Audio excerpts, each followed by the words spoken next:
Hey guys, welcome back to Next Level Agents podcast. My name is Kevin Kaufman. I am your host, and I'm coming back to you again this week with another um, kind of thought that I'm revisiting based on a conversation. So I was having a conversation today with my business partner, Fred, who you know, as well as my our business coach.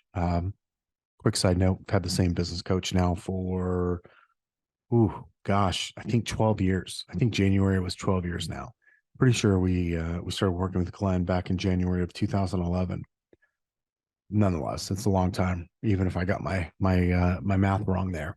Anyways, we were talking about things. We're talking about kind of the market and what's going on for people in their business these days. And the truth is, like in all industries, this is not exclusive to real estate.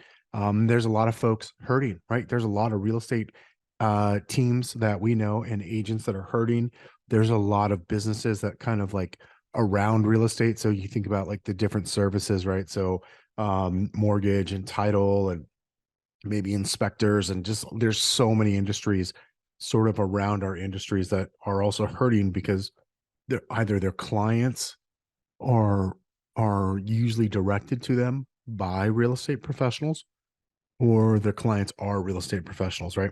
And so when you've got the real estate market as pulled back as it has been, there's gonna be some, for lack of a better word, a trickle down effect of that. So it just had me thinking a lot, and it had me thinking back to actually the beginning of the pandemic. And there's someone, kind of a business leader that I've looked to, author of one of my favorite all time business books, called The Road Less Stupid, and his name is Keith Cunningham. Keith Cunningham.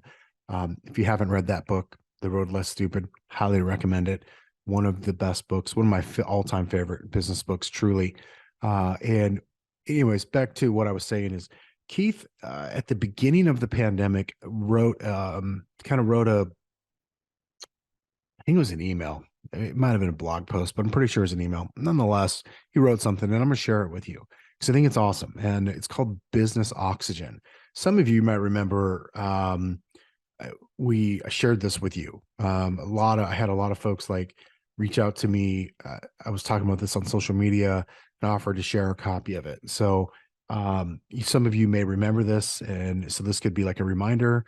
For some of you, this may be brand new to you, but this is a very quick little blurb, if you will, called Business Oxygen, and it was written by Keith Cunningham. And while he wrote this at the beginning of the pandemic, it was actually March 22nd of 2020.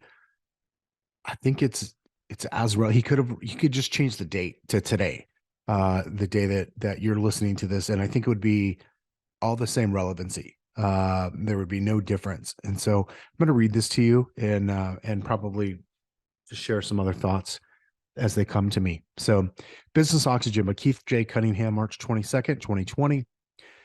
Starts off with saying, oxygen is something that we rarely think about until it is cut off, and then it becomes our highest priority. The reason is obvious. Without oxygen, life rapidly becomes increasingly uncomfortable, and then you die quickly. In business, oxygen is cash and cash flow. When your cash becomes low or cash flow lurches into negative territory, your survival is dictated by how quickly and effectively you address this problem. Delaying or minimizing the fix, or hoping the cash supply lines are quickly restored and things get back to normal, is a prescription for a painful death. In light of the current economic turmoil, you probably have several competing agendas and priorities. While all of these issues must be addressed, your highest priority is having a granular, detailed, specific, up-to-date understanding of your oxygen, oxygen supply, oxygen production capacity, and oxygen storage tanks. You must be able to accurately estimate the changes that you must make to ensure survival.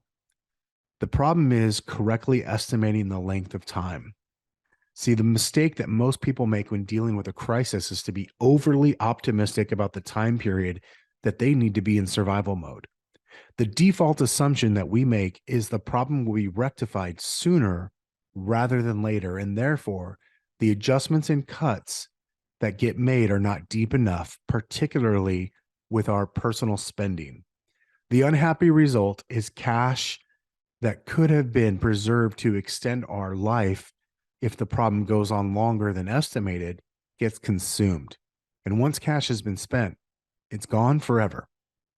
It is critical that you have extreme clarity and specificity about your financial status, cash reserves, and anticipated short term cash forecast.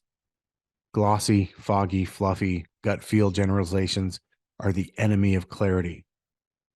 He then goes on to talk about using a cash flow forecast, which is maybe a little bit less relevant in the real estate market since we're talking about commissions, although um, having an idea of your pending deals, your active listings, your buyers who are actively out shopping, and then sort of the folks, the prospects that you're working with that aren't quite ready to start shopping or aren't quite ready to list. Maybe they're in that pre-list or that pre-shopping phase, but they're right on the edge. Those would probably be the equivalent, right, of what he calls his 13-week cash flow forecast. Because this can help you to maintain clarity about your true cash picture. And having a tool like that, whether it's actually using a cash flow forecast like Keith talks about, or just having a real grasp on your numbers, is likely the difference that makes the difference for weathering the storm and successfully emerging on the other side. So talked about this with Dustin Runyon recently. We talked about FOFO, fear of finding out. FOFO, the fear of finding out. Like this is one of those things, right? Having an understanding around where you're really at. So anyways, again, I was just thinking about this today in the conversation I had, and so I was reflecting on it afterwards. I've talked to so many agents who are having a tough time, and not everybody is by any means. Like it's springtime, so there's no doubt. Fred and I were analyzing our business, both our sales team and within our network of agents in our EXP group, and there's no doubt there's a lot more sales going on right now than there was like 30 and 60 days ago, but it's also way less than a year ago. And so, that's true for everywhere. That's true in the Phoenix market and all across the country. And so just to think about, it's so easy, I think, to be overly optimistic about how long this will last. And I think about my friend and business partner, Ben Kinney. Ben, likes to joke about being ready for the zombie apocalypse, right? And how he's really down. He's when talking about his strategy for wealth, his strategy for investments, he kind of has a viewpoint of like things are bad now, but they're going to be worse. And so he's more prepared for that. He's talked about this several times. So I love that because Ben sort of takes the opposite approach. He's not optimistic, he's pessimistic. And I think that's healthy. He's got a healthy dose of pessimism that I know that I could use more of, and I know that a lot of you could probably use more of too. I'm not saying things are going to be terrible. I'm not saying businesses are going to go away or anything at all like that. And I am saying that I believe what Keith Cunningham is saying here. Like most people are overly optimistic, and therefore I believe we should probably be more like my friend Ben and be more pessimistic as it pertains to like the outlook and to the forecast of where things are going.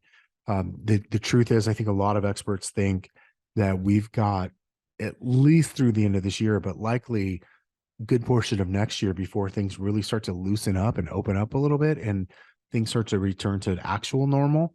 And who knows, that could be right. That could be, heck, who knows? That might be that might be an optimistic view. It could be much worse than that. But the thing is, if we're prepared for the worst case scenario, then we're going to be good. We're going to be good. I think about in business how it's a lot like the game of poker, which is sometimes winning means just staying alive. If you're a poker fan, if you ever watched professional poker players or you've heard the term bad beat, avoiding a bad beat. Like just staying alive is truly, sometimes that is how you get ahead, is to, you just got to survive things. And so I don't know, I just thought I'd share that with you today. Hopefully you got something out of this, and that this brought some value to you in your life and your business today. And if not, sorry, but helped me. I'm kind of glad that I decided to kind of go back and read this after having that conversation today with my coach and my business partner, Fred. So that's it for this week. We'll be back next week. I think I teased this before. I got a couple of really exciting interviews coming up.